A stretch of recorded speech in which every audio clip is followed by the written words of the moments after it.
The first great power conflict of the 20th century, the Russo-Japanese War of 1904 to 1905, foreshadowed many of the political, military, and cultural trends of succeeding decades. Its outcome made Japan the undisputed hegemony of East Asia, swung Russian attention back to European issues, and brought the United States and Japan onto a collision course for war. Throughout the 18th and 19th centuries, Russia expanded to the east in Siberia, and its interest in the Pacific maritime region eventually brought it into contact with Japan, then ruled by feudal lords, the most powerful of which, the Tokugawa family, set up a government called the shogunate and acted as a national hegemony. Starting in the 1790s, Russian explorers and adventurers began reaching the Japanese Isles. Adam Laxman, a Swede in Russian service, encountered a land with tightly controlled foreign relations when he arrived in 1792. Since the 1630s, Japanese had been prohibited on pain of death from leaving or re-entering the home islands. Of Westerners, only the Dutch were allowed a trading presence on the southern port of Nagasaki. Laxman was refused permission to trade, as were later visitors, such as Nikolai Rezanov in 1804 and Vasily Golovnin in 1811. Golovnin, in fact, was captured by Japanese forces, sparking a brief crisis between the two nations.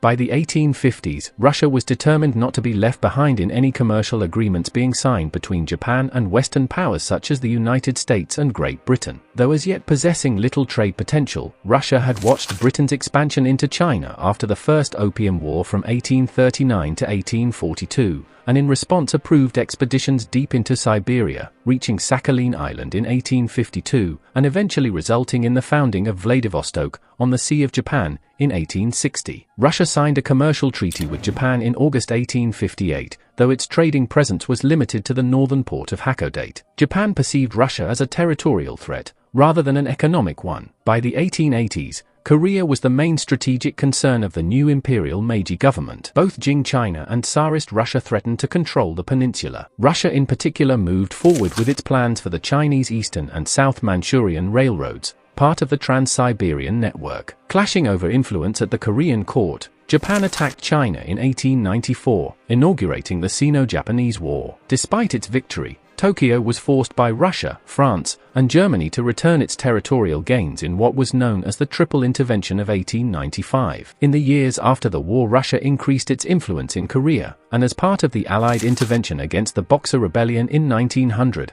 dispatched 175,000 troops to Manchuria. Repeated diplomatic wrangling failed to produce a solution, despite Japan's clear desire to recognize Manchuria as Russia's sphere of influence in return for a reciprocal acknowledgement of its Korean interests. Russia continued to build naval bases in northern China and even in southern Korea. This intransigence generated anti-Russian popular movements in Japan and pushed Tokyo to pursue an agreement with Great Britain, namely the Anglo-Japanese Alliance, announced in January 1902.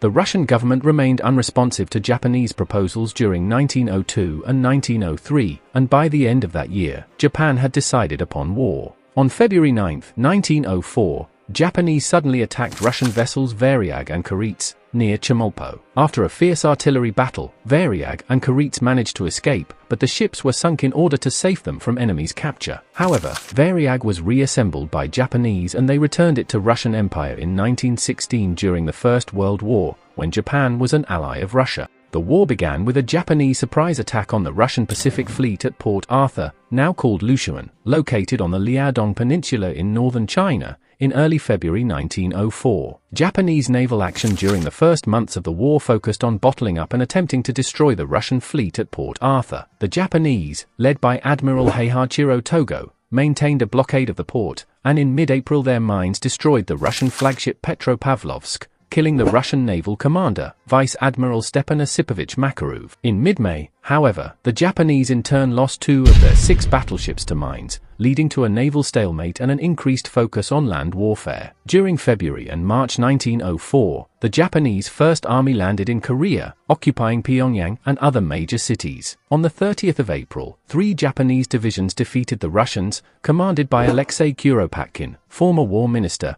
at the Yalu River, thereby breaking Russia's defensive line into Manchuria and proving their ingenuity at hauling heavy howitzers over difficult terrain, among the first times it had been done in large-scale fighting. The Battle of the Yalu River removed the Russian threat to Korea, which was the strategic objective of the war, and put at risk the Russian headquarters at Liaoyang, north of the Liaodong Peninsula.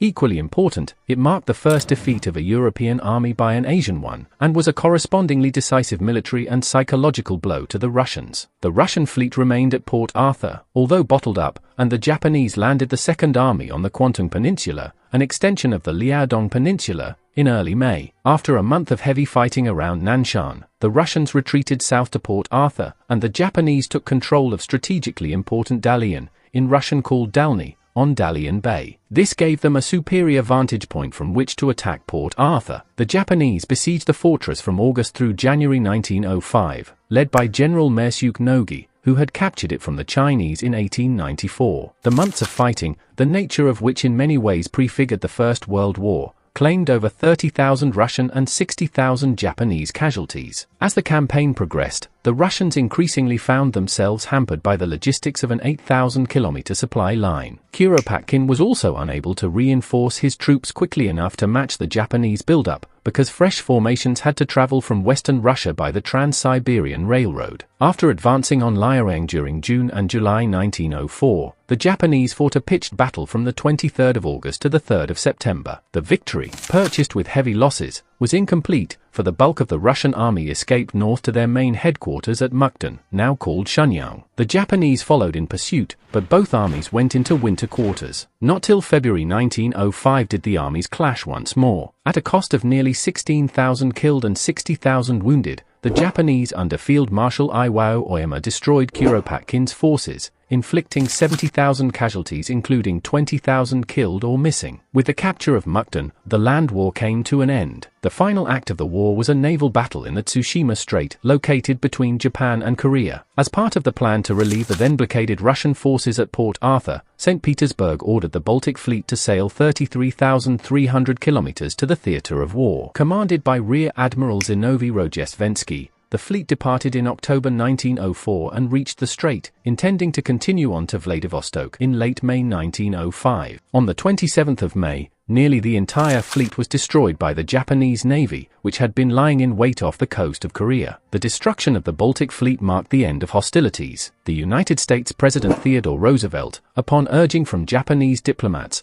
offered to mediate a peace settlement. The Russians were represented by Sergei Witter, former finance minister, and the Japanese by Baron Jutaro Kimura. The two sides met during August and September, signing a treaty in Portsmouth, New Hampshire, on the 5th of September. The treaty gave Japan unfettered influence in Korea, and it ceded to Tokyo the southern section of the Manchurian Railroad, the southern half of Sakhalin Island, and the Russian lease on the Liaotung Peninsula, including Port Arthur. Nevertheless, the refusal of Russia to pay any indemnity and the joint agreement to withdraw troops from Manchuria led to popular riots in Tokyo against the treaty. Roosevelt won the Nobel Peace Prize for his mediating efforts. Japan's victory made it the hegemony of East Asia. It took control over Korea as a protectorate in 1905 and formally annexed it in 1910. Russian ambitions in Asia were destroyed, and consequently popular riots against the Tsar broke out in St. Petersburg and Odessa. More generally, the defeat of a European great power by an Asian nation seemed a harbinger of the end of Western colonialism,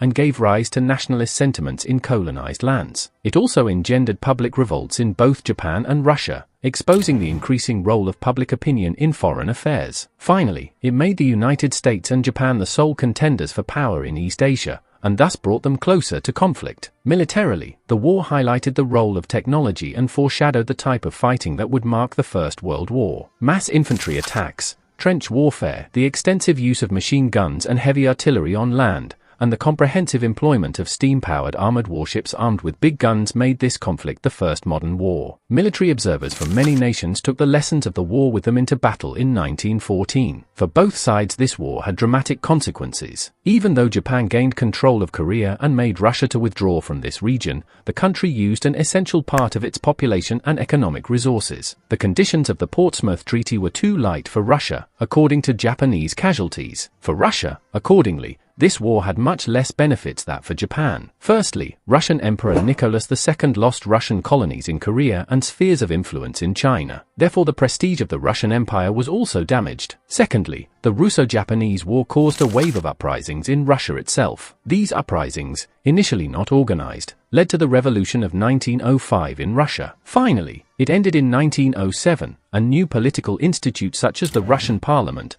called Duma, appeared. That's why this war had more deep consequences as it may seem at the beginning. In about 40 years, in August 1945, the Soviet Union managed to regain lost territories in the Russo-Japanese War during the Manchurian operation. There was a special video about this event, and I really recommend you to watch it.